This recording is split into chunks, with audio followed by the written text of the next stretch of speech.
नारायण परब्रह्म सर्वकारणकारणम् प्रपद्ये वेङ्कटेशाख्यम् तदेव कवचम् मम सहस्रशीर्षाः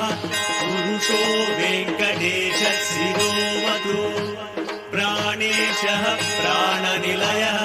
प्राणम् रक्षतु मे हरिः आकाशराक्षुतानाः आत्मानं मे सदावतु देवदेवोत्तमः आयद्देहं मे वेङ्कटेश्वर सर्वत्र सर्वकालेषु मङ्गलं वाजानिरीश्वरः पालयेन्मामकम्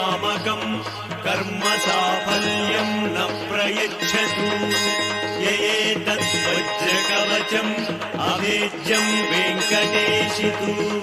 सायः प्रातः पठेन्नित्यं मृत्युं तरति निर्भयः।